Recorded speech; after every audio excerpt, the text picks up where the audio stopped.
Bonsoir à tous. Une soirée exceptionnelle qui vous est proposée par Midreshet Yehuda Manitou. Je laisse la parole à Brigitte. Bechavod. Bonsoir. Alors, deux choses. D'abord, en ce qui concerne le bénévolat, je rappelle, ce que j'ai déjà dit tout à l'heure, que dimanche prochain, nous organisons un groupe pour aller faire du bénévolat et aider les agriculteurs à la cueillette. Alors, vous allez recevoir tous les renseignements sur nos WhatsApp. Inscrivez-vous. Voilà, d'abord, c'est utile et puis c'est aussi sympa. La deuxième chose, c'est que nous avons le grand plaisir ce soir d'accueillir Pierre Lursa. Pierre Lursa, que vous connaissez certainement déjà, il est essayiste, il a traduit Jabotinsky. Jabotinsky, je suis sûre que vous ne le connaissez pas, vous allez voir, c'est intéressant. Et il a une nouvelle activité, je signale, d'agent immobilier. Voilà, il va nous parler ce soir d'un sujet qui est vraiment intéressant. Euh, 100 ans après le mur de fer de Jabotinsky, comment restaurer la force de dissuasion d'Israël? Pierre, à toi. Merci Brigitte pour ta présentation. Je suis très heureux de parler dans le cadre de la Midrashet Yehuda.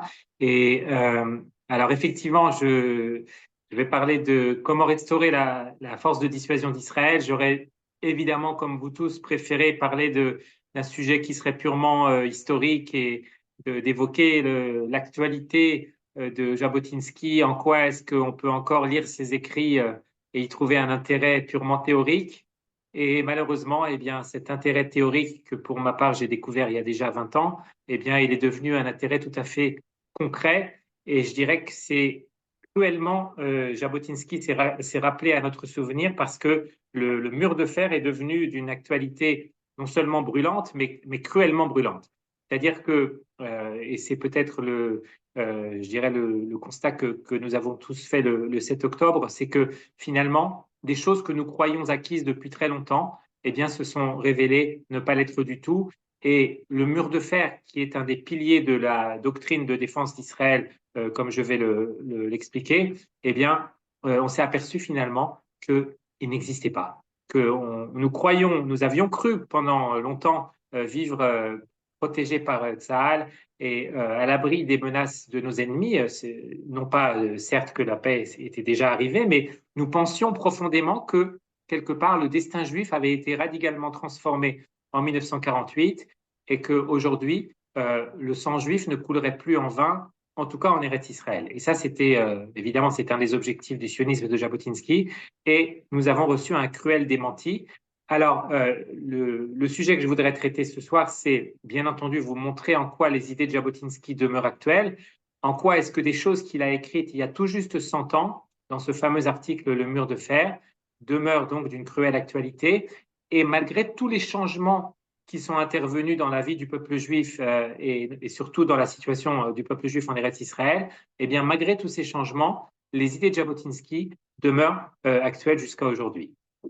Alors, comme c'est un sujet que j'ai déjà abordé, je vais essayer d'une part de ne pas trop répéter des choses que j'ai déjà dites, et si je le fais, je m'en excuse pour ceux qui m'ont déjà entendu, et je vais surtout essayer de répondre à la question que j'ai posé dans l'intitulé de mon exposé, à savoir comment restaurer la force de dissuasion d'Israël. Mais je vais quand même malgré tout commencer par un rappel historique, c'est-à-dire c'est quoi le mur de fer de Jabotinsky, quand est-ce qu'il a élaboré cette doctrine et pourquoi est-ce qu'elle a connu le brillant avenir qu'elle a eu. Pourquoi est-ce que 100 ans après la publication de cet article de Jabotinsky, eh bien, le mur de fer, c'est devenu presque un nom commun dans le lexique politico-militaire israélien, au point que si vous faites une recherche sur Kira Barzel, vous verrez que c'est une expression qu'on emploie très très souvent en Israël, à la fois dans des livres d'histoire, mais aussi dans des documents internes de Tzahal, dans des documents de doctrine stratégique. Donc quelque part, je dirais que Jabotinsky a réussi finalement à rajouter un concept, un vocable dans le vocabulaire israélien. Et c'est peut-être le meilleur, le plus bel hommage que l'histoire d'Israël lui a rendu 100 ans après cet article. Alors, Jabotinsky, vous le connaissez tous, au moins sous quelques images que vous pouvez avoir de lui. Et d'ailleurs, une des photographies les plus célèbres de lui le représente en uniforme d'officier de l'armée britannique, ce qui n'est pas un hasard, parce que quelque part, c'est dirais, Jabotinsky, c'est celui qui a rajouté une dimension au sionisme politique de Théodore Herzl, dont il se considérait comme le continuateur. Et cette dimension, c'est précisément la dimension militaire du sionisme. Et d'ailleurs, contrairement à ce que certains adversaires politiques de Jabotinsky ont toujours essayé de faire croire depuis 100 ans, eh bien, c'était pas du tout par un amour de l'uniforme que Jabotinsky en était venu à cette dimension militaire du sionisme, parce que lui, il n'avait aucune prédisposition ni pour la vie militaire, ni pour la théorisation de la dimension militaire du sionisme. Il avait même été pacifiste dans sa jeunesse, comme il le raconte dans son autobiographie, que j'ai eu le plaisir de traduire en français.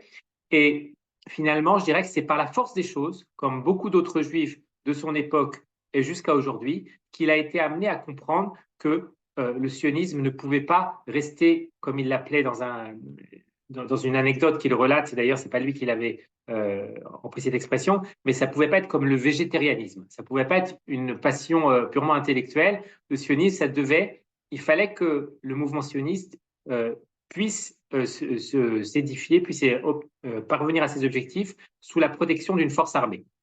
Et ça, beaucoup de gens l'ont compris en même temps ou après Jabotinsky, parce qu'il a souvent été précurseur, mais lui, je dirais qu'il l'a compris, non seulement il l'a compris sur le plan théorique, mais il en a tiré les conséquences pratiques. Et c'est peut-être ça qui est frappant d'ailleurs chez lui, chez Jabotinsky, à de nombreux égards, dans de nombreux domaines de sa pensée qui est très riche, c'est qu'il y a toujours une réflexion théorique qui s'accompagne d'une pensée et d'une réalisation sur le terrain. Et sans relater évidemment toute sa vie sur ce sujet précis de l'autodéfense et de la dimension militaire, je dirais que c'est une de ses idées fixes, on pourrait presque dire une de ses obsessions depuis 1903, c'est-à-dire depuis le pogrom de Kishinev, et jusqu'à sa mort en 1940, pendant la Deuxième Guerre mondiale, où il était un de ses derniers projets, un de ses derniers objectifs politiques, ça a été la création d'une légion juive, d'une véritable armée juive qui se serait battue sous un drapeau juif pendant la Seconde Guerre mondiale. Et d'ailleurs, projet qui a été réalisé à titre posthume, notamment par exemple avec la Brigada au sein de l'armée britannique. Donc, il a eu cette idée fixe pendant pratiquement 40 ans de sa vie, et 40 ans, c'est les 2 tiers de sa vie, puisqu'il est mort à l'âge de 60 ans.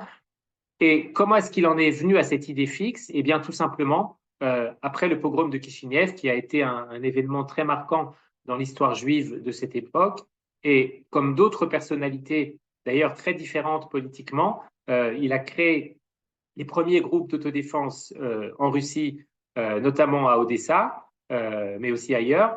Et ce projet d'autodéfense juive, il réunissait à cette époque des gens aussi différents en apparence que Jabotinsky, que des sionistes de gauche et que des non-sionistes comme l'historien Simon Dubnov. Donc, il y avait eu déjà à cette époque-là une première prise de conscience de la nécessité pour les Juifs de se défendre. Et je dirais ce qui différencie Jabotinsky, c'est qu'il en a fait vraiment un élément de son programme. Et c'est peut-être ça qui caractérise ou qui est une des caractéristiques du sionisme jabotinskien, c'est le fait que le nouveau juif, c'est la conception jabotinskienne du nouveau juif, chaque branche du sionisme a son idée du nouveau juif, et en général, dans le sionisme plus travailliste, le nouveau juif, c'est un travailleur de la terre, c'est quelqu'un qui travaille avec ses mains, qui n'est plus un commerçant, qui n'est plus un banquier, donc il y a un retour à la terre, un retour au travail manuel. Et chez Jabotinsky, en plus de ça, il y a aussi le retour au métier des armes. Donc, c'est un élément fondamental dans sa pensée, ce qu'on pourrait définir comme la réappropriation par le peuple juif de la force physique et de la force militaire. Alors, je ne vais pas maintenant raconter toute l'histoire de sa vie et notamment, je dirais, un des aspects les plus passionnants sur ce sujet, c'est pendant la Première Guerre mondiale, la création des bataillons juifs qui se sont battus à Gallipoli et ensuite sur le front d'Eretz Israël. Et la photo que vous voyez en arrière-plan sur ma caméra, c'est la photo des bataillons juifs en Eretz Israël, une photo très connue. Et donc, je ne vais pas parler de ça parce que tout simplement, j'en aurais pas le temps, mais peut-être pour en dire juste quelques mots, juste pour effleurer ce sujet, eh bien, je dirais que l'intuition fondamentale de Jabotinsky pendant la Première Guerre mondiale, ça a été que le peuple juif devait participer à la guerre sous un drapeau juif Et ça, c'était une idée totalement révolutionnaire. Et quand Jabotinsky a commencé à promouvoir l'idée des bataillons juifs, les Gdoudim Haïvrim, hein, il y a une rue pas très loin de l'endroit où je me trouve à Jérusalem, à Gdoud Haïvri, l'idée des Gdoudim, l'idée des bataillons juifs, c'était une idée totalement révolutionnaire au point qu'elle a même pu paraître complètement farfelue. Et comme souvent, Jabotinsky a été précurseur, c'est-à-dire que finalement, les gens, y compris ses opposants, se sont rangés finalement à son idée, y compris David Ben Gurion, qui était son plus farouche opposant, qui a lui-même d'ailleurs s'est enrôlé dans les Gdoudim, y compris Yitzhak Ben Zvi, le futur président de l'État d'Israël. Donc finalement, les Gdoudim, c'est devenu un élément de la réalité politique et militaire. C'est quelque part, c'est la première force militaire juive qui s'est battue sous un drapeau juif depuis l'Antiquité, depuis l'époque des Maccabim carrément. Donc, on peut dire que l'ancêtre de Tsahal, ça n'est pas comme on dit souvent la Haganah ou le Palmar, mais ce sont les bataillons juifs pendant la Première Guerre mondiale. Donc, de ce point de vue-là, Jabotinsky, il est un des ancêtres de Tsahal. Alors, juste pour clore cette petite parenthèse sur la Première Guerre mondiale, son intuition, c'était à la fois donc d'un retour, d'une participation juive à la Première Guerre mondiale, et aussi une intuition tout aussi révolutionnaire, c'était que les Juifs devaient s'allier avec les alliés, avec ce qu'on appelait les puissances alliées, contre les puissances centrales, c'est-à-dire contre l'Allemagne et contre l'Empire ottoman. Alors que par la force des choses, je dirais de manière instinctive, la plupart des Juifs et aussi des sionistes à son époque pensaient qu'il fallait s'allier avec l'Allemagne et l'Empire ottoman contre la Russie qui était détestée depuis les pogroms. Donc c'était là aussi il y avait une très forte intuition de Jabotinsky qui avait un sens politique très très aiguisé et donc il avait compris que l'avenir pour les Juifs, si les Juifs voulaient après la guerre avoir voix au chapitre pendant la conférence de paix qui suivrait la Première Guerre mondiale, eh bien, premièrement, ils devaient participer à la guerre sous un drapeau juif, ce qu'ils ont fait avec les Gdoudim Haïvrim, et deuxièmement, ils devaient être dans le camp opposé à l'Empire ottoman parce qu'il avait la conviction que l'Empire ottoman serait dépecé et donc que les Juifs devaient être du côté des vainqueurs. Et évidemment, il a eu raison sur ces deux points. Un troisième point peut-être qui servira de liaison avec ce que je vais dire ensuite, c'est qu'il avait compris aussi, à une époque où l'islam en tant que force politique n'existait pas, il avait été envoyé comme correspondant de guerre dans les pays d'Afrique du Nord et il avait proposé à son rédacteur en chef, parce que c'était un jeune journaliste très brillant, il lui avait dit, je vais aller vérifier si les appels au djihad ont une chance d'être entendus. Donc le mot djihad, évidemment, existait déjà à l'époque, mais il a fait ce reportage en Afrique du Nord et il a d'ailleurs cette phrase très étonnante en disant un bon journaliste est mieux informé que n'importe quel ministre ou n'importe quel diplomate. À son époque, c'était vrai. Et effectivement, il est arrivé à la conclusion que les appels au djihad ne seraient pas suivis des faits et que les musulmans en Afrique du Nord ne se soulèveraient pas. Et il a eu raison sur ce point-là aussi. Alors, voilà pour cette petite parenthèse historique sur l'histoire des bataillons juifs résumée en quelques mots. Évidemment, si ça vous intéresse, et c'est un récit passionnant qu'il fait dans son autobiographie, je vous invite à lire l'histoire de ma vie si vous ne l'avez pas encore lu.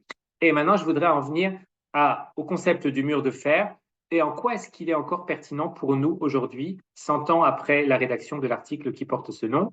Alors, il y a trois idées fortes dans le mur de fer, dans l'article sur le mur de fer.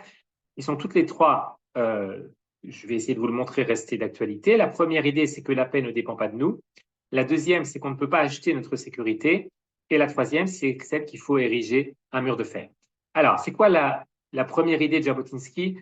Celle qui dit que la paix ne dépend pas de nous, comme il l'écrit. Donc, il y a exactement 100 ans, on a célébré le 100e anniversaire au mois de novembre, le 7 novembre, je crois. Eh bien, il dit c'est une illusion de croire qu'on peut parvenir à un accord avec les Arabes et qu'ils peuvent accepter de plein gré la réalisation des objectifs du sionisme. Donc, je dirais que sur ce point-là, Jabotinsky prend le contre-pied à la fois des pacifistes juifs de son époque et aussi du courant dominant dans le sionisme qui pense que, quelque part, si on explique à nos voisins quelles sont nos intentions, eh bien, finalement, ils accepteront, on pourra finalement réaliser l'objectif politique du sionisme, c'est-à-dire une majorité juive en Eretz Israël, sans même parler de souveraineté. D'ailleurs, à l'époque, on ne parle pas toujours de souveraineté, on parle surtout d'une majorité, donc on parle d'une libre émigration et d'une majorité juive. Et donc, je dirais que la théorie dominante à son époque, c'était de se dire les Arabes vont comprendre que le sionisme leur est bénéfique, et j'en viendrai tout à l'heure au bénéfice économique, mais du point de vue général, le sionisme est quelque chose de positif pour tous les habitants de la région. Donc ça, c'était un peu l'idée dominante à son époque. Et Jabotinsky, lui, contre cette idée, il avait défendu haut et fort la thèse opposée, c'est-à-dire que l'opposition arabe au sionisme est irréductible. C'est-à-dire que les Arabes, par la nature des choses, et ça c'est une espèce de leitmotiv dans les écrits de Jabotinsky, c'est de dire toujours les Arabes n'accepteront pas le sionisme, ou en tout cas ils ne l'accepteront pas maintenant.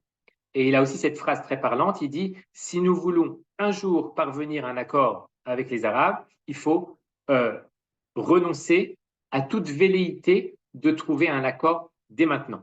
Donc, quelque part, il est, je dirais, l'adversaire résolu de tout pacifisme, de la paix maintenant. Alors, à son époque, ce n'était pas la paix maintenant, c'était le Brit Shalom, et c'était un mouvement à la fois très brillant sur le plan intellectuel, parce que c'était les intellectuels de l'Université hébraïque de Jérusalem, que vous connaissez tous, comme Martin Buber, Gershom Scholem, et en même temps, c'était un mouvement qui n'avait aucune portée politique. Hein. Les pacifistes du Brit Shalom dans les années 20 et 30 étaient considérés comme des huluberlus. Et même plus tard, dans les années 40 et 50, David Ben Gurion, qui était aussi un intellectuel, parfois se rencontrait les intellectuels de l'université hébraïque, mais c'était plutôt pour leur faire du kavod, pour leur témoigner une espèce de marque d'honneur que pour les prendre au sérieux, parce que politiquement, ils n'étaient pas du tout pris au sérieux. Et de ce point de vue-là, il y a eu évidemment un grand changement. J'en dirai peut-être quelques mots sur le poids politique du pacifisme sur l'échiquier politique israélien. Donc, Jabotinsky était complètement opposé, évidemment, au pacifisme juif de son époque. Et je dirais la deuxième idée phare du mur de fer, c'était l'idée qu'on ne peut pas acheter la paix avec les Arabes. Et de ce point de vue-là, il était vraiment proprement visionnaire. C'est-à-dire qu'il avait compris dès les années 20, dès les années 1920, que non seulement le sionisme ne pouvait pas être réalisé avec la bénédiction des Arabes, et en particulier des Arabes en Eretz Israël, qu'on n'appelait pas encore évidemment les Palestiniens, et deuxièmement, il avait compris que toute promesse d'avantage économique, non seulement ne parviendrait pas à amadouer l'opposition arabe au sionisme, mais à ses yeux, il y avait quelque chose de sacrilège, il y avait quelque chose d'une espèce de mépris qu'il appelle le mépris pour les Arabes, de penser que si on leur promet des chemins de fer, c'est comme ça qu'il s'exprimait, c'est de ça qu'il parlait, si on leur promet des avantages économiques en général, on va quelque part réduire leur opposition au sionisme et donc on va permettre au mouvement sioniste d'obtenir ses objectifs de manière pacifique. Et pour lui, c'était une idée qui non seulement était fausse, mais qui procédait d'un profond mépris pour les Arabes. Et c'est là, je dirais, qu'on saisit aussi le caractère tout à fait original de la pensée de Jabotinsky, qui est souvent caricaturé ou souvent très mal connu, c'est que non seulement il n'est pas l'adversaire irréductible des Arabes, mais à certains égards, il a beaucoup plus de respect et de compréhension pour eux que ses adversaires politiques du mouvement sioniste travailliste. Donc, quelque part, Jabotinsky, c'est le premier qui a pris au sérieux l'opposition arabe, non pas, évidemment, pour prêcher un compromis à tout prix, et surtout pas un compromis territorial, mais en tout cas pour comprendre que cette opposition, elle était sérieuse et elle était quelque part irréductible.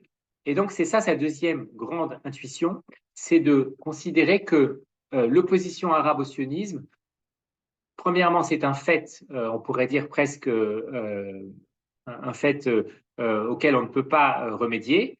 Et deuxièmement, c'est quelque chose dont il faut tenir compte dans la façon dont nous-mêmes nous envisageons la réalisation du sionisme et dont nous envisageons le conflit qu'on n'appelait pas encore israélo-arabe, mais le conflit judéo-arabe, n'est-ce pas? Donc il y a une grande lucidité de Jabotinsky qui à la fois on pourrait dire, un espèce de pessimisme à court terme, ce qui n'empêche pas d'être optimiste sur le long terme.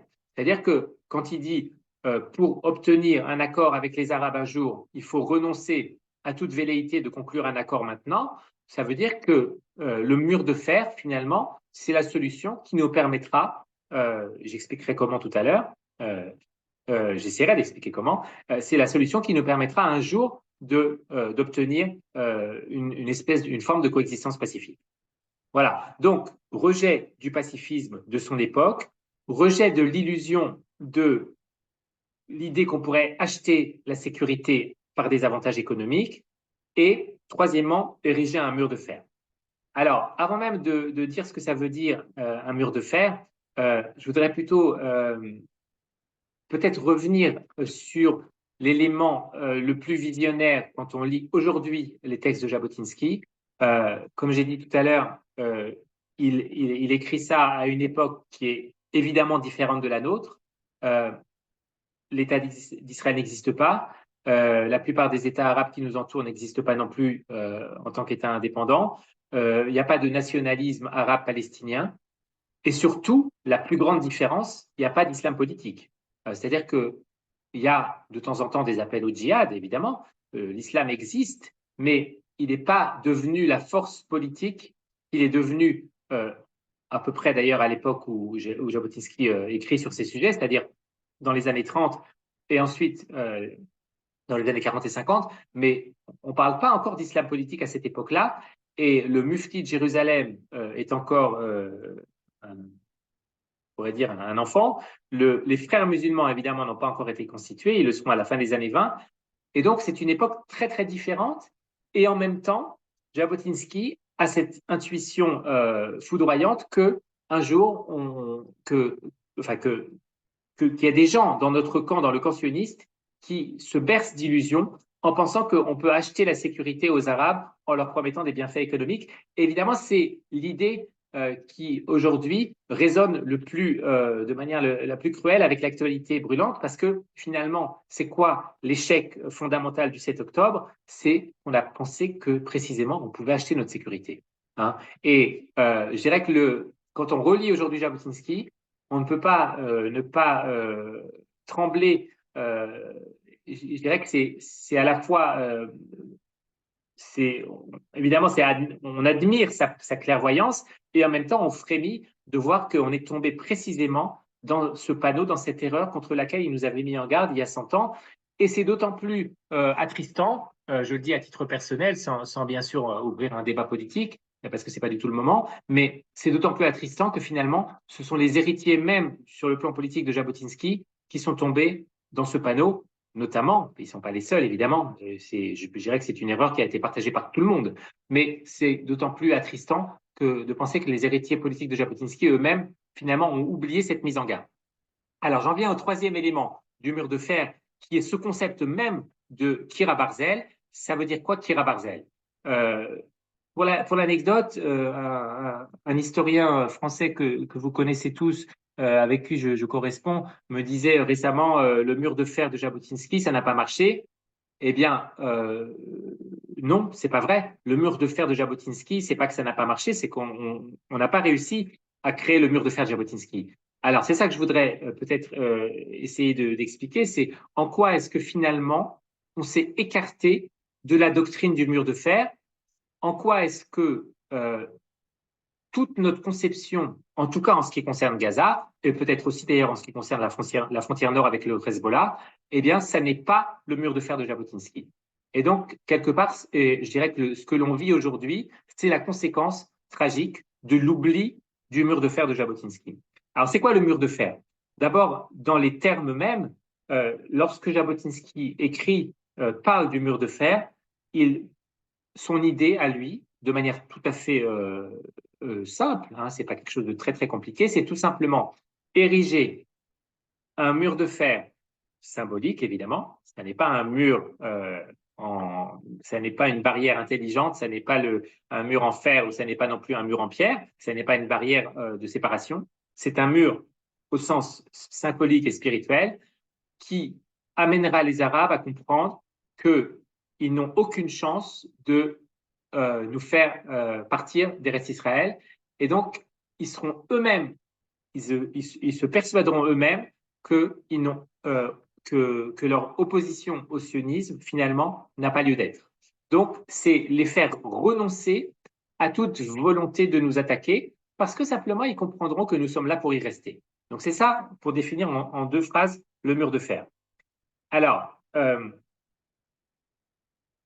pendant très longtemps, je dirais que cette notion du mur de fer, elle a été intégrée à la pensée politique et militaire israélienne, au point que, comme je l'ai dit tout à l'heure, vous pouvez trouver cette expression dans des documents de stratégie militaire de Tsahal. C'est devenu, comme je l'ai dit, un élément du lexique politico-militaire israélien. Et donc, comme toutes les idées qui sont acceptées de manière quasiment unanime, eh bien, le danger, finalement, c'est qu'on en vient à perdre de vue leur signification profonde. Et c'est un peu ce qui est arrivé avec le mur de fer. C'est-à-dire que, à la fois, je dirais que Jabotinsky a réussi, je dirais que ses idées ont été acceptées, y compris par ses opposants. Hein. Ben Gurion le premier, c'est Ben Gurion, sans jamais l'avoir reconnu d'ailleurs, mais tout ce qu'il a fait sur le plan stratégique militaire dans les années 40-50, ce sont les idées de Jabotinsky qu'il a mis en application. Je dirais que cette réussite des idées de Jabotinsky, elle contenait peut-être aussi en germe leur oubli ultérieur. Je m'explique, c'est-à-dire que quelque part, on a tellement considéré que c'était devenu une évidence que finalement, on en est venu à oublier ce que ça voulait dire, ce que ça exigeait de nous.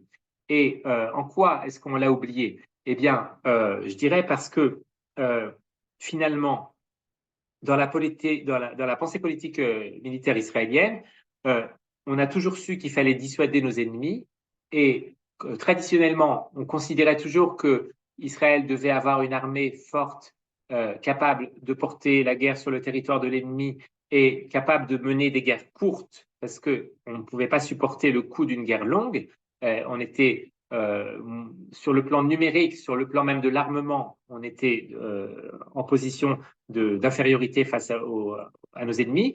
Et donc, on devait avoir une capacité de réaction et parfois même d'anticipation, parfois mener des opérations préventives ou déclencher des guerres de manière préventive comme en 1967. Donc, finalement, la dissuasion, c'était à la fois une dissuasion passive et active. Hein. Évidemment, il y a le volet auquel vous pensez tous, qui est le volet de la dissuasion nucléaire, qui est aussi quelque part le mur de fer. Hein. L'arme nucléaire, c'est évidemment la dissuasion par excellence. Mais est-ce que, avec tout ça, donc tout ça c'est vrai, on a réussi quelque part. Tsahal, c'est le mur de fer. Le mur de fer, c'est Tsahal. C'est une armée forte, puissante, certains iront jusqu'à dire invincible, mais ce qui évidemment serait un petit peu une fanfaronnerie, et aujourd'hui on le sait bien malheureusement. Et peut-être ce danger, c'est justement d'avoir cru qu'on était devenu invincible. Alors, je voudrais quand même peut-être illustrer mon propos pour ne pas que ça reste des idées très générales, mais en quoi est-ce que finalement la situation qu'on a laissé s'installer depuis 20 ans, notamment autour de la bande de Gaza, mais aussi à la frontière nord, c'est à peu près la même situation, en quoi est-ce qu'elle est contraire à la doctrine du mur de fer? Et pour préciser encore la question, en quoi est-ce que le mur de fer se distingue du dôme d'acier? Hein, en hébreu, ça se ressemble. Kira Barzel, Kippat Barzel, c'est presque la même expression. En quoi est-ce que c'est totalement différent? Et de manière générale, en quoi est-ce que tout ce qu'on a cru pouvoir nous protéger contre les missiles du Hamas et contre ceux du Hezbollah, eh bien, en quoi est-ce que c'est la négation même du mur de fer? Alors, Kira Barzel, Kippat Barzel, ça c'est un sujet que malheureusement j'ai pu développer depuis des années et malheureusement, je dis malheureusement parce que j'aurais préféré me tromper, mais malheureusement c'était vrai. Effectivement, Kippat Barzel, ça n'est pas Kira Barzel. Je dirais que Kippat Barzel, le dôme d'acier, c'est à la fois une prouesse technologique et en même temps, c'est finalement, aujourd'hui, on doit le reconnaître, une erreur stratégique. Hein. Alors, je m'explique. Pourquoi est-ce que le Kippat Barzel, ça n'est pas le Kira Barzel? Parce que dans l'idée de Jabotinsky, Kira Barzel, le mur de fer, ça veut dire faire que nos ennemis renoncent à nous attaquer. Et nous, ce qu'on a fait avec Kippat Barzel, c'est exactement le contraire.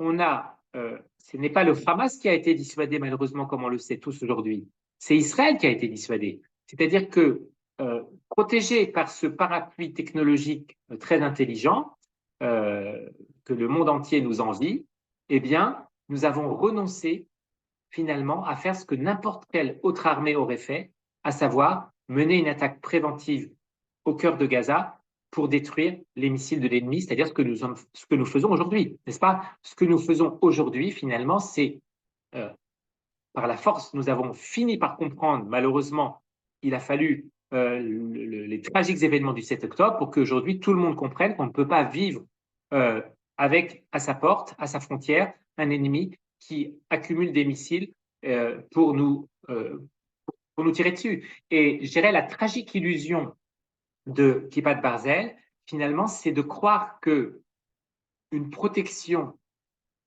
technologique peut nous dissuader de régler le problème à la racine. Et c'est là qu'on a oublié ce que c'est le mur de fer. Parce que, imaginons, c'est une comparaison que je fais toujours pour illustrer le paradoxe de Kippat Barzel. Imaginons que Kippat Barzel soit parfait, soit absolument, totalement imperméable. Donc, on aurait une protection technologique, c'est un petit peu d'ailleurs le rêve de tous ceux qui l'ont promu, cette idée, c'est que plus un seul missile du Hamas ne passerait à travers le dôme d'acier, et pareil pour le Hezbollah. Donc, on aurait une protection absolue. Ça veut dire qu'il n'y aurait même plus besoin de descendre dans les abris, il n'y aurait pas besoin d'avoir les alertes sur nos téléphones portables. Hein. On nous tire dessus, mais nous, on s'en fiche parce que les missiles, ils sont tous interceptés en vol et on aurait même une technologie tellement intelligente qu'il n'y aurait même pas d'éclats de débris qui tomberaient à terre. Donc, finalement, on vivrait totalement protégé à l'abri de ce grand parapluie. Eh bien, même dans cette situation idéale à laquelle on n'est pas parvenu, eh bien, je dis que c'est le contraire de Kira Barzel. Parce que dans la doctrine de Jabotinsky, c'est l'ennemi qui doit être dissuadé de nous attaquer. C'est-à-dire que tant que le Hamas a la chutzpah de tirer des missiles sur Israël, eh bien, ça veut dire qu'il n'est pas dissuadé. Et pareil pour le Hezbollah au nord, et pareil pour les Houthim depuis le Yémen, etc., etc. Aujourd'hui, ce que nous vivons dans cette guerre que nous vivons aujourd'hui, je dirais, c'est la conséquence, comme je l'ai dit, de l'oubli de la signification profonde du mur de fer, n'est-ce pas? Alors ça, c'est pour parler du dôme d'acier. Et de manière plus générale, je dirais qu'il y a cette illusion de la technologie qui est de croire que finalement, avec notre puissance technologique, on est capable de répondre à la menace de nos ennemis. Et on a bien vu tragiquement que toute notre puissance technologique, elle a été finalement vaincue, entre guillemets, en tout cas de manière très temporaire, en tout cas pendant une journée, elle a été mise en échec avec des armes finalement assez rudimentaires. Et donc, ce qu'on a vu finalement, c'est que notre supériorité technologique, eh bien, elle n'apportait pas une réponse aux menaces de nos ennemis. Alors, en quoi est-ce que ça a un lien avec l'idée du mur de fer? Eh bien, parce que tout simplement, aux yeux de Jabotinsky, le mur de fer, comme je l'ai dit, je le répète, ça veut dire dissuader l'ennemi, c'est-à-dire qu'il n'est même pas le projet de nous attaquer. Et aujourd'hui, je dirais que l'illusion mortelle qui a volé en éclats le 7 octobre, c'est finalement l'illusion que on peut se protéger contre des ennemis qui veulent notre perte, qui veulent nous attaquer, parce qu'on a une supériorité militaire, technologique, etc., économique même. Donc finalement, c'est l'idée qu'on peut à nouveau, quelque part, acheter notre sécurité, n'est-ce pas? Et les deux illusions, je dirais, sont interdépendantes. Parce que finalement, si on peut se protéger contre les tirs sporadiques de missiles, comme on l'a fait pendant des années à la frontière de Gaza, d'une manière d'ailleurs qui n'était pas du tout efficace et pas du tout satisfaisante. Hein. Il y a beaucoup de gens qui n'ont cessé de répéter que ce n'était pas admissible pour l'État d'Israël de laisser un ennemi nous bombarder régulièrement de temps en temps quand il en avait l'envie. et à chaque fois, on trouvait des bonnes explications, et vous aviez plein de commentateurs très, très savants à la télé, à la radio israélienne, qui vous expliquaient pourquoi ils avaient tiré ce jour-là et pas un autre jour, et parce que c'était pour Jérusalem, pour le Yom Yerushalayim, c'était pour répondre aux provocations des colons juifs à Jérusalem ou en Samarie, etc., etc. Toujours des rationalisations, mais le Shura Tartona, en fin de compte, la vraie explication, c'est qu'on avait des ennemis qui voulaient nous attaquer et qu'on n'avait pas été capable de les dissuader. Donc, finalement, le mur de fer, on l'a laissé s'effriter petit à petit et on en est arrivé à un point auquel le mur de fer s'est révélé être un mur de papier, n'est-ce pas? C'est ça qu'on a vu tragiquement le 7 octobre, c'est un mur de papier que nos ennemis ont franchi avec des bulldozers et des motos, et ils sont venus semer la mort et la destruction à l'intérieur du territoire israélien, et quelque part on a vécu, je dirais, le 7 octobre, ce qui était le plus traumatique au-delà même de la mort, de toutes les horreurs qu'on a vues, c'est le fait que on pensait qu'on était en sécurité à l'intérieur de l'État d'Israël, et on pensait que fondamentalement, il y avait eu un changement ontologique dans l'existence juive. Et ce changement ontologique, eh bien, il n'a pas eu lieu. Ou en tout cas, il a eu lieu, mais il était réversible. Voilà, il n'était pas irréversible. Donc, ce qu'on a vécu le 7 octobre, c'est un retour en arrière dans l'histoire juive. On est revenu à l'époque des pogroms, on est revenu à Kishinev, on est revenu pendant la Shoah. Et toutes ces comparaisons sont, à mes yeux, totalement légitimes, puisque c'est ça qu'on a ressenti nous-mêmes dans notre chair. N'est-ce pas? Les Juifs du monde entier ont ressenti qu'on était revenu en arrière dans l'histoire juive. Et donc, la question maintenant, c'est comment est-ce qu'on repart et comment est-ce qu'on reconstruit le mur de fer de Jabotinsky pour qu'il n'y ait plus jamais ce retour en arrière. Alors, bien entendu, je n'ai pas la prétention d'expliquer comment est-ce qu'on va faire pour que une telle erreur ne se reproduise pas sur le plan concret, sur le plan militaire, sur le plan stratégique. Je vais simplement tenter d'expliquer ce que Jabotinsky avait voulu dire il y a 100 ans et pourquoi ça reste valable aujourd'hui et comment finalement est-ce qu'on peut reconstruire cette capacité de dissuasion qu'on a laissé s'effriter au fil du temps.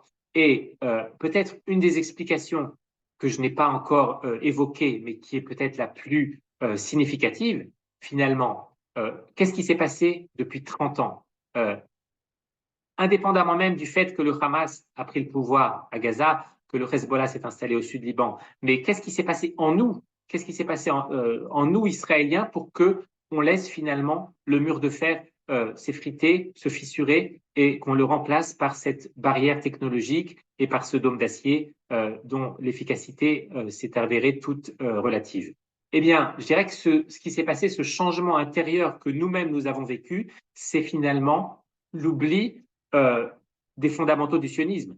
Hein. Et c'est de là que Jabotinsky demeure d'une grande actualité, c'est parce que le mur de fer, ça n'est pas seulement une image, ça n'est pas seulement un concept politique, militaire, stratégique, mais c'est aussi un état d'esprit, n'est-ce pas? L'idée que le sang juif ne peut plus couler en vain, l'idée qu'il ne peut plus y avoir des juifs attaqués à l'intérieur d'Eretz Israël sans qu'il y ait une riposte, sans qu'il y ait une attaque préventive, eh bien c'est ça finalement qu'on a oublié pendant plusieurs décennies. Et à mes yeux, mon interprétation personnelle, je dirais, de ce qu'on a vécu et de tout ce qui l'a précédé, c'est que finalement, ce qui est en train de se refermer aujourd'hui avec la guerre que nous vivons aujourd'hui à Gaza, eh bien c'est la parenthèse post-sioniste dans l'histoire d'Israël, n'est-ce pas? Pendant 3 décennies à peu près, on a vécu dans l'illusion du post-sionisme, c'est-à-dire on a cru que le sionisme, comme l'ont dit des grands écrivains israéliens comme Amos Oz, comme d'autres, le sionisme est terminé, ça y est, on a notre État, on a notre armée, maintenant il faut passer à autre chose. Eh bien finalement, on s'aperçoit aujourd'hui que ces fondamentaux du sionisme, ils sont toujours très actuels, et je dirais que c'est à la fois quelque chose qu'on a vécu tragiquement dans les événements du 7 octobre et depuis le 7 octobre. Et en même temps, c'est aussi quelque chose de positif finalement, et c'est peut-être là-dessus que je voudrais terminer mon exposé, c'est que finalement, ce que l'on voit aujourd'hui, à la fois dans la manière dont Israël tout entier a réagi le 7 octobre et dans les semaines et dans les mois qui ont suivi, c'est que finalement, Jabotinsky, même s'il a été oublié, même si on a oublié ce que voulait dire un mur de fer et on a cru à toutes sortes d'illusions qui était le contraire du mur de fer, eh bien, en même temps, je dirais que on a montré et on continue de montrer jour après jour, nos soldats continuent de montrer jour après jour à Gaza et peut-être ailleurs aussi, que finalement, je dirais que l'éthos sioniste de Jabotinsky et des autres pères fondateurs est toujours vivant. Et c'est ça la bonne nouvelle finalement, malgré tout, de l'après 7 octobre. C'est que le sionisme, non seulement il est d'actualité, mais en plus il continue de vibrer en nous. Et je dirais que le projet fondateur à la fois de Jabotinsky, de Theodor Herzl et de tous les pères fondateurs, c'est-à-dire le projet d'un nouveau juif, eh bien, il a réussi. Et peut-être que c'est, puisque je m'exprime dans ce cadre de la Midrashet Yehuda, je voudrais faire peut-être une petite parenthèse. Juste, excusez-moi, je vais juste prendre un verre d'eau.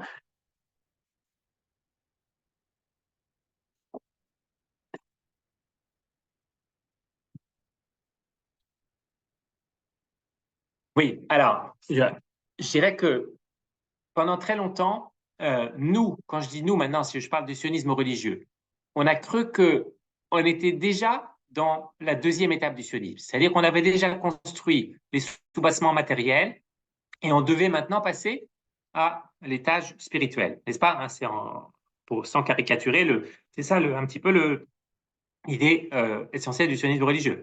Et aujourd'hui, on s'aperçoit que les deux sont interdépendants et que finalement, nos déficits sur le plan spirituel, c'était aussi des déficits sur le plan matériel, n'est-ce pas? On ne peut pas séparer l'un de l'autre, les deux vont ensemble. Et Jabotinsky, il est particulièrement pertinent dans ce débat parce que, d'une part, parce que c'est quelqu'un qui avait très vite compris que la force du peuple d'Israël, elle était à la fois matérielle et spirituelle.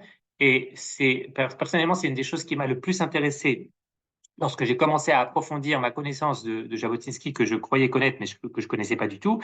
Et c'est pour ça que j'ai créé notamment la bibliothèque sioniste, dans laquelle j'ai déjà traduit 3 recueils de textes de lui, et j'espère en publier un 4e très bientôt.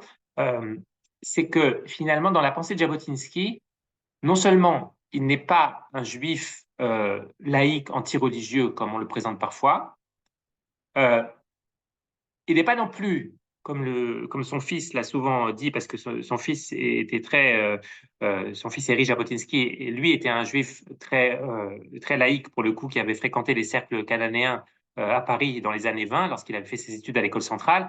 Et Eri Jabotinsky, dans le livre de souvenirs qu'il a consacré à son père, il commence son livre en disant, surtout, ne déformez pas la pensée de mon père et ne lui mettez pas une kippa sur la tête. Et c'est vrai que pour un fils, évidemment, c'est toujours énervant de voir des gens qui vont venir s'approprier la personne de son père et lui prêter des pensées qui n'étaient pas les siennes. Donc, Jabotinsky, il n'est jamais devenu un juif pratiquant, il est toujours resté le juif laïque qu'il était dans sa jeunesse à Odessa. Et en même temps, il a compris, et notamment, c'est pour ça que ça nous intéresse particulièrement, il a compris à travers le Rav Kook, qu'il a sûrement rencontré. Alors, j'ai longtemps cherché une trace de cette rencontre, mais j'en ai pas trouvé de trace objective ou de trace textuelle. Mais des gens bien informés m'ont expliqué, m'ont convaincu que ils ont vécu pendant les mêmes années à Jérusalem, qui était une très petite ville, encore plus petite qu'aujourd'hui. Aujourd'hui encore, Jérusalem, à certains aspects, est resté un petit peu un village. Et à cette époque, c'était vraiment un village. Donc, Jabotinsky et le Rav Kook se sont rencontrés. Et Jabotinsky a modifié son attitude envers la tradition d'Israël sous l'influence du Rav Kook, et notamment lorsque le Rav Kook est intervenu dans le procès Arlozorov. À l'époque du procès Arlozorov, de l'affaire Arlozorov, du procès Stavsky, pardon, donc quand 3 jeunes Bétaris, 3 jeunes juifs du Bétar ont été accusés à tort d'avoir tué Arlozorov, eh bien, un de ceux qui s'est porté à leur défense était le Rav Kook, de manière très courageuse d'ailleurs. Ça lui a valu beaucoup d'inimitiés et d'insultes, notamment de la part des sionistes de gauche. Et lorsque Jabotinsky a vu avec quel courage le Rav Kook intervenait en faveur des accusés, eh bien, il a compris, selon ses propres termes, que le judaïsme de la tradition était une force vivante et ce qu'il a compris, en fait, c'est que la force matérielle du peuple juif à laquelle il s'est consacré toute sa vie, comme je l'ai dit, eh bien, elle était indissociable de sa force spirituelle. Donc ça, je vous renvoie, si le sujet vous intéresse, au petit recueil que j'ai publié sur ce sujet, sur le rapport entre Jabotinsky et la tradition juive, et vous verrez qu'on découvre une figure de Jabotinsky très, très différente de l'image d'Épinal qu'on a souvent de lui. Alors, je referme cette parenthèse, et je ne sais même plus d'ailleurs pourquoi j'en étais arrivé à parler de ça, mais tout simplement pour dire que le, le nouveau juif que Jabotinsky appelait de ses voeux, comme j'ai dit, il est encore vivant. Et non seulement il est vivant, mais c'est lui qui se bat aujourd'hui dans la bande de Gaza et qui nous protège notre frontière nord. C'est-à-dire que quelque part, je dirais que les idées sionistes, non seulement elles sont restées actuelles, mais elles sont restées vivantes. Et la nouvelle génération qui est née donc dans les années 90 ou même dans les années 2000, eh bien, elle est restée aussi sioniste que nous, on a pu l'être à nos époques respectives. Donc finalement, la bonne nouvelle de l'après 7 octobre, voilà, pour reprendre le fil de ce que je vous disais, c'est que tout simplement, le sionisme, non seulement il n'est pas mort, mais il est plus actuel, il est plus vivant que jamais. Et si vous voulez, pour terminer sur le sujet que j'ai brièvement abordé, à savoir le rapport de Jabotinsky avec la tradition d'Israël, et qui a un rapport évidemment avec les événements que nous vivons, parce que on a tous évidemment, je dirais que on se pose tous des questions sur la signification spirituelle de tous les événements qu'on vit. On ne peut pas simplement se contenter d'écouter les informations et de suivre la progression de nos soldats. On a tous évidemment conscience qu'il y a aussi une signification sur le plan spirituel. Eh bien, Jabotinsky, il avait aussi dans un autre article très célèbre euh, euh, développé cette idée de ce qu'il appelait Atzionut Aromema, le sionisme suprême. Et c'était quoi le sionisme suprême dans la bouche de Jabotinsky? C'était une fois que l'État aura été créé, donc il ne l'a pas vu puisqu'il est mort en 1940 à New York, une fois que le kibbutz Galuyot aura été réalisé, donc que les Juifs de l'exil auront rejoint la terre d'Israël, alors ce sera la troisième étape du sionisme qu'il a appelée Sionut Aromema. Et comment est-ce qu'il l'a défini? De manière très simple, parce que Jabotinsky, c'était pas quelqu'un qui faisait c'était pas quelqu'un comment dire, qui coupait les cheveux en quatre. Hein. Il avait dit tout simplement, nous allons créer en Israël une culture qui rayonnera sur le monde entier.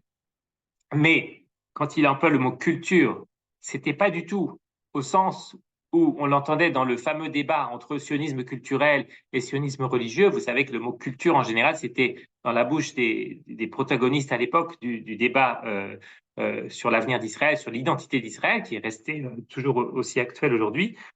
Quand on parlait de culture, c'était pour dire tout ce qui n'était pas la Torah, évidemment. Eh bien, Jabotinsky, lui, quand il parlait d'une culture qui rayonnerait sur le monde entier, eh bien, il l'a illustré pardon, par les mots du prophète Isaïe, Kimitzion Tetzetora. Donc, vous voyez que Jabotinsky avait une pensée assez riche, assez large pour parler à la fois en termes de culture et en termes de Torah. Et c'est, à mes yeux, ce qui donne aussi toute l'actualité à sa pensée et à ses textes que je vous invite à lire et à relire. Merci à tous de votre attention et je serai heureux de répondre à vos questions. Merci beaucoup. Merci beaucoup, Pierre. Très intéressant. Est-ce qu'il y a des gens qui ont des questions? Les micros sont ouverts? J'imagine que oui. Non? Allez-y, Monsieur Nakache.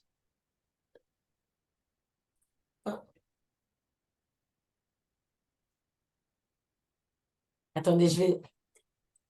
Ah là là. Il faut dire... Bon, en attendant, moi, je vous pose une question en attendant que j'appelle Johan. J'ai pas très bien compris la critique que tu as faite sur la tzionut à Datit, sur les sionistes religieux, soi-disant, ils seraient passés à une période mystique et ils auraient oublié les problèmes pratiques. C'est pas du tout vrai. Tu peux dire ça des Haredim, mais pas des sionistes religieux. Alors, oui, je vois qu'il y a quelqu'un qui essaie de poser une question aussi et qui a pas le micro n'est pas activé. Alors, pour répondre non, je voulais peut-être que j'ai caricaturé, que j'ai dit les choses de manière trop simplificatrice. Non, ce que je voulais dire tout simplement, c'est que ce qu'on comprend aujourd'hui, c'est que le mur de fer, ça n'est pas seulement un mur matériel et ça n'est pas seulement un mur spirituel. C'est les deux à la fois, tout simplement. Je voulais pas rien dire de plus que ça. Et parce que on a toujours la tentation de voir l'histoire d'Israël, de la diviser en différentes périodes, en différentes phases, et on dit voilà, on a terminé d'édifier notre État, maintenant on va pouvoir s'occuper de lui donner un contenu spirituel, alors que les deux marchent de pair, tout simplement. C'est tout ce que je voulais dire. Voilà, c'était pas une critique, c'était plutôt une réflexion sur comment nous, est-ce que nous avons parfois tendance à voir les choses, et peut-être que c'était une autocritique, c'est-à-dire que nous-mêmes, sionistes religieux, nous avons parfois tendance à caricaturer les autres composantes du mouvement sioniste en disant, voilà, il y a les sionistes travaillistes, révisionnistes, eux, ils ont construit l'État, ils ont construit l'agriculture, l'armée, et puis nous, on vient pour donner le contenu spirituel. Bon, évidemment, on est quand même plus intelligent que ça, on ne voit pas les choses de manière aussi simpliste, mais il y a toujours quand même cette tentation. Et ce qui m'a personnellement intéressé en tant que juif, pratiquant chez Jabotinsky, c'est de voir que finalement, lui, il n'était pas du tout conforme à la caricature qu'on donne de lui, n'est-ce pas? C'est peut-être cet aspect que j'ai voulu développer donc un petit peu plus, même s'il n'y a pas un lien direct avec le mur de fer, mais il y a un lien parce que le mur de fer, comme je répète, c'est un concept c'est à la fois un mur symbolique et aussi un mur spirituel. Donc, et c'est bien ce qu'on voit aujourd'hui, c'est ce que nous disent nos soldats dans tous leurs messages qui viennent de Gaza, c'est la force d'Israël, c'est dans son union, c'est dans son identité. Et personnellement, c'est peut-être l'aspect qui m'a le plus frappé dans cette guerre par rapport à toutes les autres guerres d'Israël, c'est que c'est la première fois que l'identité juive est affirmée comme un élément indissociable de la force de notre armée. Et ça, c'est quelque chose de vraiment flagrant aujourd'hui. Là. Monsieur Naka. Yofi, vous pouvez ouvrir le micro? Ah, voilà. Allez-y. Oui, moi j'ai découvert M. Lursa à travers ses écrits dans Pardès et son livre à propos de la Cour suprême. Mais ce que je voulais lui demander, où peut-on trouver ces livres? Parce que finalement, il y a comme une sorte de chape sur la pensée de Jabotinsky. Oui, alors, merci de votre question. Tous les livres que j'ai publiés, puisque c'est moi-même qui édite à la fois les écrits de C'est Jabotinsky que vous-même, j'ai d'accord. traduits et aussi le livre que j'ai écrit sur la réforme judiciaire sur la Cour suprême. Oui. Vous pouvez tous les trouver soit sur Internet, si vous habitez notamment en Khoutz-Laretz, et si vous habitez en Israël, vous pouvez les trouver en principe à la librairie française de Tel Aviv, Kikar Masarik, je crois, la librairie du Foyer à Tel Aviv, ou sinon vous pouvez vous adresser à moi à Jérusalem et je me ferai un plaisir de vous les procurer. Voilà. Merci beaucoup. Merci. En tout cas, magnifique. Toda rabba. Est-ce que je peux poser une question? Allez-y. Maître Lursa, je me rallie totalement à toutes vos pensées, vos explications. Je recommande d'ailleurs à ceux qui suivent cette soirée d'écouter aussi ce que vous avez dit ce matin sur Studio Kalita par rapport à l'arrêt de Bagatz. Je voulais maintenant parler des applications pratiques. Actuellement, on est en train de faire ce que probablement Jabotinsky aurait approuvé en tout cas en déclarant qu'on va aller jusqu'au bout à Gaza. Mais par rapport au Hezbollah, aux Houthis et surtout à l'Iran, est-ce que ce n'est pas le moment, alors que nous sommes mobilisés et qu'il y a quand même des coalitions et puis que le monde occidental, sans le dire, comprend qu'on s'approche du moment fatidique de l'arme nucléaire de l'Iran qui va changer fondamentalement les choses? Est-ce que Israël ne devrait pas se lancer à l'eau maintenant dans une guerre préventive, d'abord contre Hezbollah, puis contre l'Iran, ou inversement? Alors évidemment, une question un petit peu meadgeret, comme on dit. Je ne vais pas donner de réponse très affirmative parce que je ne m'en sens pas du tout la compétence. Je voudrais juste dire qu'effectivement, du point de vue de Jabotinsky, du point de vue du mur de fer, de même qu'aujourd'hui, on a compris qu'on ne pouvait pas vivre avec la menace du Hamas à notre frontière sud, on ne peut pas non plus accepter la menace du Hezbollah à notre frontière nord, et on ne peut pas non plus accepter la menace de l'Iran. Et peut-être d'ailleurs, pour en dire quelques mots, j'avais évoqué en introduction, je parlais du fait que c'était les héritiers politiques de Jabotinsky qui malheureusement avaient commis l'erreur avec le Hamas. Et c'est d'autant plus, comment dire, c'est d'autant plus tragique que, euh, que notre Premier ministre, c'est celui qui, de la manière la plus constante depuis plus de 20 ans, met en garde contre le danger de l'Iran. Et donc, de ce point de vue-là, on peut dire qu'il n'a pas failli sur ce point-là, sur ce point précis de la menace iranienne.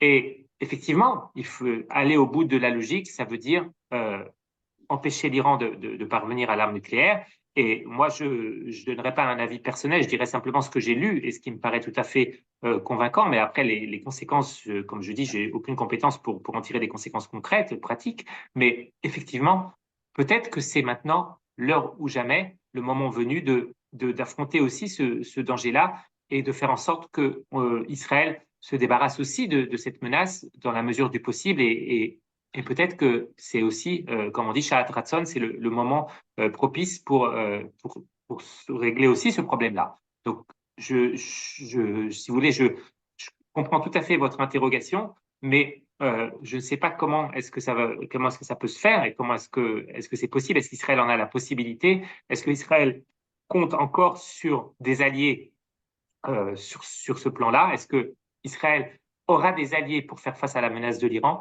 Est-ce qu'Israël peut en avoir ou est-ce qu'Israël doit compter uniquement sur ses propres forces et à quel moment? Et voilà, les points d'interrogation, je prétends pas les dissiper.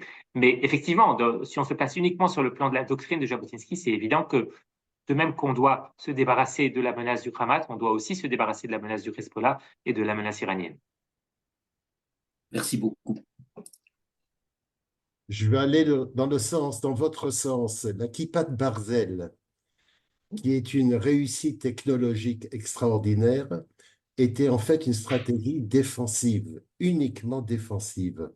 C'est un petit peu comme si dans un match de boxe, un des boxeurs disait à l'autre, tu peux me taper autant que tu veux, mais moi, ça me fait pas mal. Or, c'est pas comme ça qu'on gagne une guerre.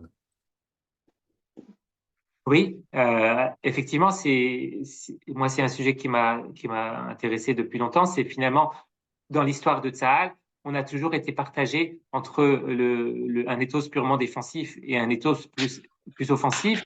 Et Jabotinsky, à son époque, déjà, qui était donc avant Tsahal, avait déjà protesté contre ce qu'on appelait à l'époque la Havlaga, donc la retenue. Et d'ailleurs, c'est frappant de voir que malgré tous les changements qui sont intervenus dans l'histoire d'Israël, eh bien, il y a certains débats intellectuels et politiques qui se posent pratiquement dans les mêmes termes jusqu'à aujourd'hui.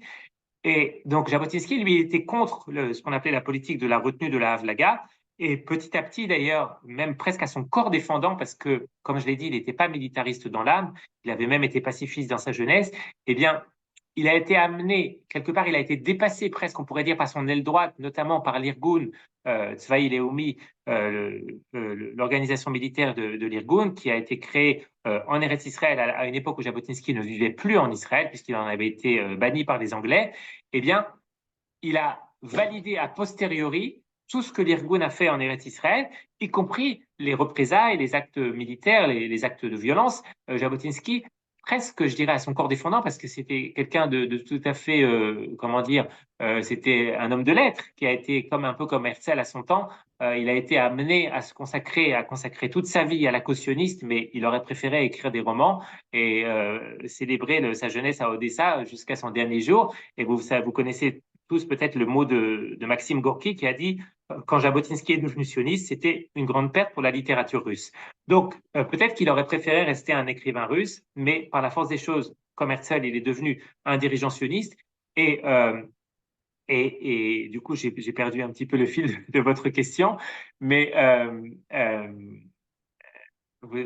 C'était pas une question, c'était plutôt Sur le dôme de fer qui est qui uniquement est très défensif. uniquement défensif et ça a endormi oui, Saad. oui, Ça a oui, endormi le pays. oui. Alors, effectivement, je dirais que les plus grandes victoires de Tsahal, c'est toujours lorsque on a été, lorsqu'on a dépassé notre, je dirais notre définition même de Tzva Hagana d'Israël et qu'on a soit mené l'attaque soit mené des attaques préventives comme en 1967 ou lorsqu'on a même été au devant de la menace de l'ennemi, lorsqu'on a conquis les territoires de l'ennemi, la première guerre du Liban, nous, on s'en souvient surtout comme un moment traumatique de l'histoire d'Israël. On se souvient des manifestations qui ont mené à la fin du gouvernement de Menachem Begin, mais on a oublié que sur le plan militaire, c'était une victoire énorme. Et pareil pour la guerre de Kippour. Je veux dire, malheureusement, il y a chez nous cette espèce peut-être de maladie encore de l'exil, de transformer nos plus grandes victoires en défaites, en tout cas dans le vécu collectif, ou alors d'accepter un certain narratif, parce qu'il y a toujours plusieurs narratifs concurrents, évidemment, en Israël. Et on a un petit peu trop facilement accepté le narratif pacifiste ou défaitiste qui voit dans la guerre de Kippour uniquement un traumatisme ou qui voit dans la guerre des 6 jours uniquement le début de l'occupation, etc., etc. Et on a oublié que c'était des immenses victoires militaires et pareil pour la première guerre du Liban, qui était aussi une grande victoire militaire, qui après, malheureusement, n'a pas été suivie on n'a pas su, c'est peut-être notre principal problème, c'est qu'on a du mal à transformer nos victoires militaires en victoires politiques. Évidemment, c'est aussi compliqué. Mais je vous rejoins tout à fait sur le fait que l'éthos défensif qui est inhérent, fondateur dans l'histoire de Tsahal, doit toujours aussi s'accompagner de cet éthos beaucoup plus offensif et qui nous a permis de remporter nos plus grandes victoires, y compris d'ailleurs à des milliers de kilomètres du territoire israélien. Et donc, c'est aussi ce qu'on voit d'ailleurs aujourd'hui à Gaza et ce qu'on va voir dans la suite de cette guerre, c'est que finalement, quand Israël retrouve les valeurs fondatrices, lorsqu'il finalement il sort un petit peu de ses frontières, de ses limites qu'il s'impose à lui-même, eh bien, il est capable de toutes les prouesses. Et de ce point de vue-là, je suis tout à fait optimiste sur la suite de cette guerre. Je peux poser une question, faire une intervention? Allez-y. Bonsoir. Cette idée que dans les années 20, de pouvoir acheter les Arabes d'Eretz Israël,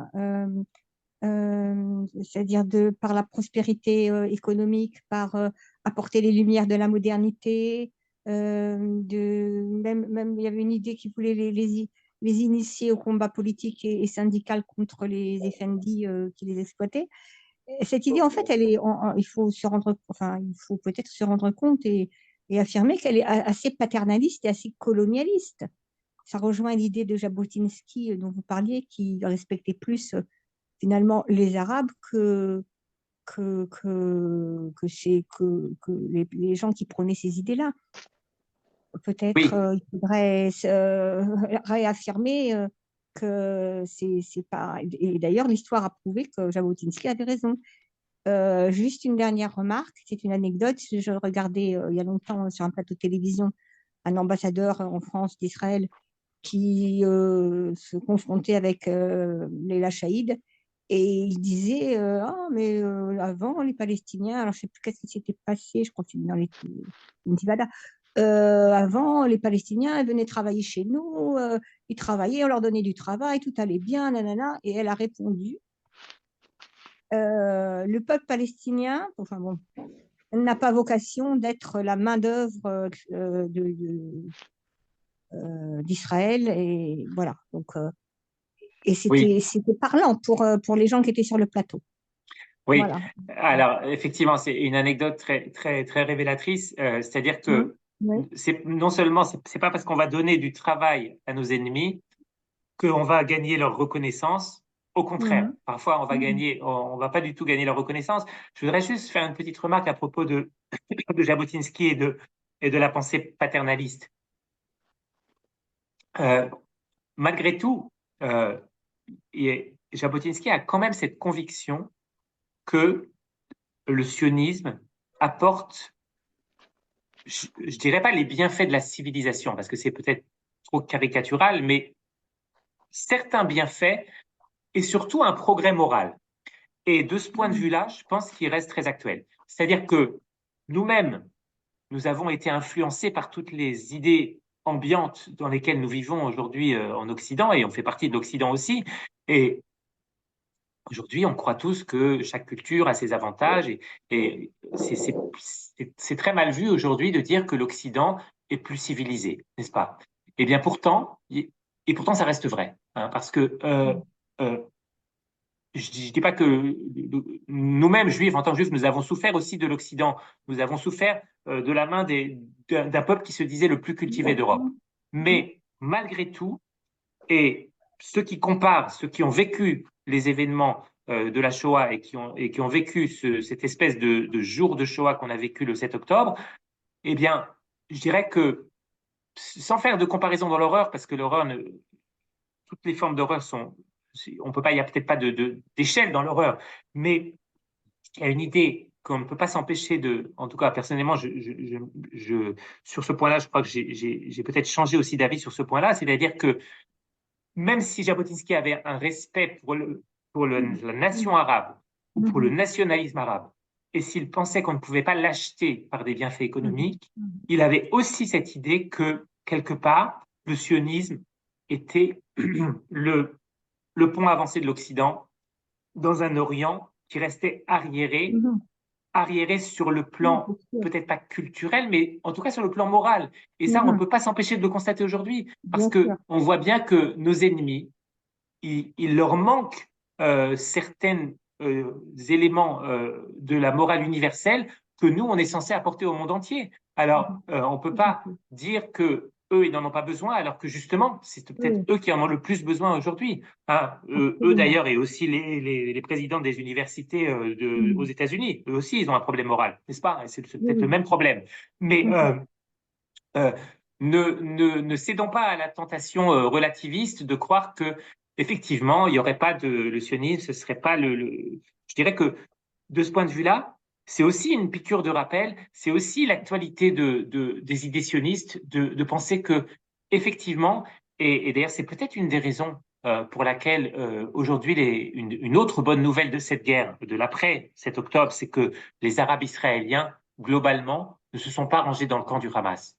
Eh bien, une des explications qu'on peut donner, c'est tout simplement le fait que les Arabes israéliens, grâce au fait qu'ils soient israéliens, et contrairement à ce que disent les journaux français, ce ne sont pas des Palestiniens d'Israël, et même si parfois ils se définissent comme ça, eh bien, ils ne sont pas des Palestiniens d'Israël, ils sont des Arabes israéliens, et quelque part, grâce à Israël, ils sont arrivés à un niveau plus élevé, pas sur le plan économique et matériel, mais sur le plan moral et spirituel. Nous avons réussi à leur donner quelque part, et je dis ça sans aucun paternalisme, je dis ça comme un constat d'un fait qui me paraît évident, c'est que aucun Arabe d'Israël ne voudrait revenir en arrière, ne voudrait devenir un citoyen de Gaza.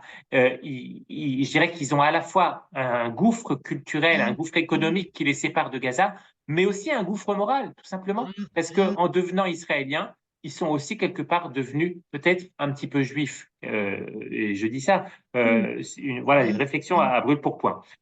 Donc, l'idée de Jabotinsky que le sionisme, c'est un progrès pour les peuples de la région, je pense que cette idée reste actuelle jusqu'à aujourd'hui. Même si elle est... Simatitki, vous voulez parler? Allez-y. D'accord. On vous entend pas. Ah, vous m'entendez pas? Oui, maintenant oui. Ah, Ouais, c'est bon. oui, On vous entend, j'ai monsieur. l'impression Allez-y. qu'on ne peut pas vraiment évoquer les stratégies d'Israël sans évoquer l'alliance avec les États-Unis. Parce que Israël est quand même très dépendant du côté matériel, technologique des Américains. On l'a vu avec les livraisons d'obus, etc. Mais en même temps, c'est un allié qui lie les mains d'Israël. Parce que si on voulait, par exemple, intervenir par rapport au Hezbollah et l'Iran, on sent bien que les États-Unis ne veulent pas de cette situation-là.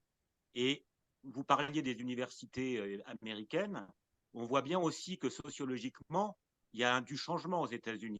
Peut-être que dans 20 ou 30 ans, le prochain président des États-Unis fera partie de ces étudiants qui protestent contre Israël.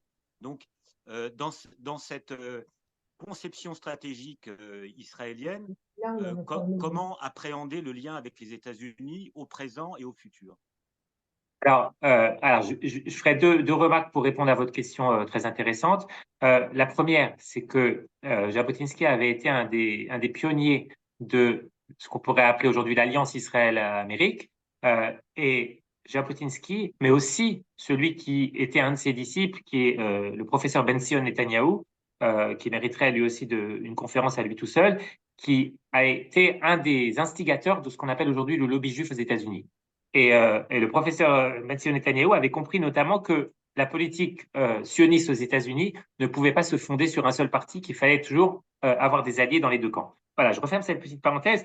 Et pour répondre plus directement à votre question, je dirais que dans la doctrine du mur de fer, évidemment, on ne peut pas faire dépendre la force de défense d'Israël d'une alliance aussi stable qu'elle puisse paraître en apparence. Et l'alliance entre Israël et les États-Unis est une alliance stable, mais effectivement, on ne peut pas dépendre, et ça, on l'a vu, on l'a vécu il y a 50 ans pendant la guerre des Kippour, on le vit aujourd'hui aussi, c'est-à-dire que finalement, cette alliance, elle crée une dépendance. Et cette dépendance, fondamentalement, elle est mauvaise, même si à certains égards, elle peut être inévitable.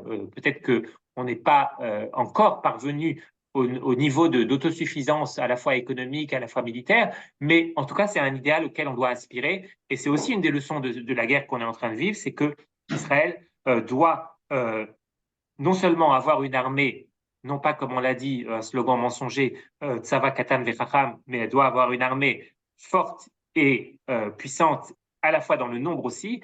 Et je dirais, toutes les politiques de ces dernières décennies qui ont visé à réduire l'ampleur des réservistes ou qui ont sabré dans les budgets de l'infanterie ou des blindés, etc., etc.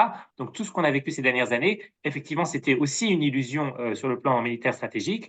Et on doit essayer d'aspirer à une autosuffisance aussi sur le plan de l'armement. Et c'est aussi peut-être une des leçons de cette guerre, c'est qu'on ne peut pas dépendre uniquement du bon vouloir d'un allié aussi important et aussi amical soit-il que les États-Unis. Je crois qu'il faut. Je peux vous poser une question? Oui, vas-y, Georges. Oui, alors, merci. Dernière question. Merci beaucoup pour votre exposé, très intéressant sur le mur de fer. Il me semble que dans l'esprit de Jabotinsky, le mur de fer ne se réduit pas uniquement à un aspect militaire. Il y a aussi le mur de fer de la population d'Israël. C'est-à-dire que nos ennemis doivent sentir Israël vent debout quand on les attaque. Or, nous nous sommes trouvés très unis et tout le monde a souligné l'unité dans le pays lors de cette guerre. Malheureusement, j'ai vu hier la Cour suprême et je ne parle pas du tout de sa décision ou de sa bonne ou mauvaise décision. Ce n'est pas le débat. Simplement, en rentrant dans le débat politique, elle remet de l'huile de feu sur le feu et fractionne la communauté en Israël. Et il me semble que c'est ça une des faiblesses du mur de fer tel que Jabotinsky l'a demandé. Et d'ailleurs, les pays arabes environnants se sont réjouis de l'attitude de la Cour suprême cette semaine. Qu'en pensez-vous? Alors, je ne sais pas si je vais rentrer dans le débat sur la Cour suprême.